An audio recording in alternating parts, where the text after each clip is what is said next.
আসসালামু আলাইকুম এভরিওয়ান, সবাইকে স্বাগতম জানাচ্ছি মাহফুজ লার্নিং ইউটিউব চ্যানেলে।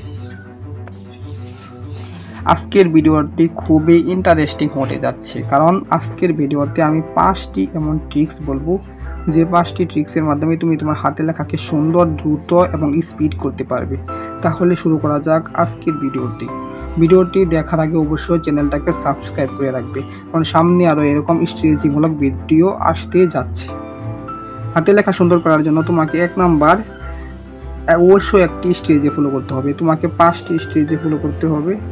এই 5টি স্টেজের মাঝে 1 নাম্বার স্টেজে হলো পেন ধরার পদ্ধতি ঠিক করা, অর্থাৎ তোমার হাতে কলম ধরার পদ্ধতি ঠিক করতে হবে। এরকমভাবে কলম ধরবা।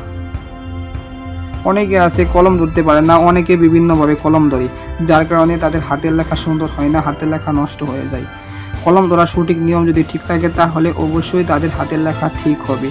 কলম ধরার জন্য 2টা আঙ্গুল এইভাবে রেখে আরেকটা আঙ্গুল নিচে এইভাবে বসা দিলে কলমটা সুন্দরভাবে ধরা হয়ে যায়।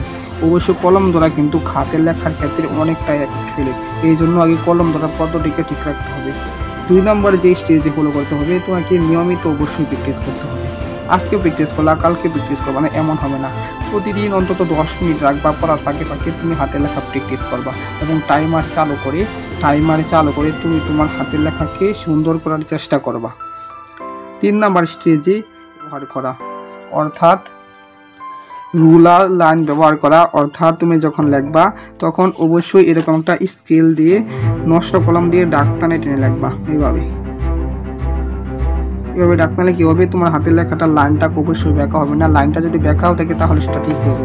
এরকম আমি লিখি আমাদের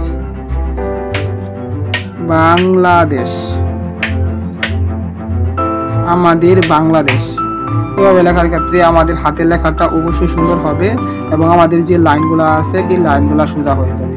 এই জন্য লেখার ক্ষেত্রে রুলার অবশ্যই ব্যবহার করার চেষ্টা করবা। লেখা প্র্যাকটিস করার ক্ষেত্রে এমনি না, অবশ্যই প্র্যাকটিস করার ক্ষেত্রে রুলার ব্যবহার করে তুমি প্র্যাকটিস করবা।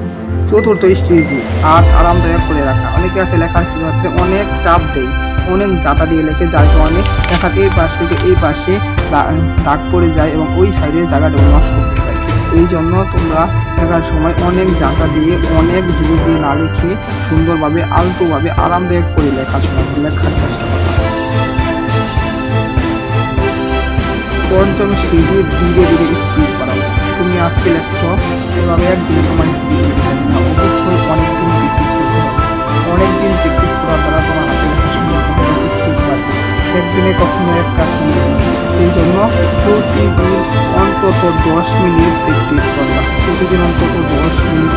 করবা। যার ফলে তোমার হাতের লেখাটা আগের চেয়ে অনেকটা উন্নত হবে। আমার হাতের লেখা হয়তো বেশি ভালো না, কিন্তু আমি তোমাদেরকে এই 5টি স্টেজে বললাম, যার দ্বারা আমার হাতের লেখাটা আগের চাইতে অবশ্যই অনেকটা উন্নত হয়েছে, তোমরা দেখতে পাচ্ছ। কিন্তু অবশ্যই 5টা স্টেজে ফলো করলে তোমার হাতের লেখা অবশ্যই ইনশাল্লাহ ভালো হয়ে যাবে।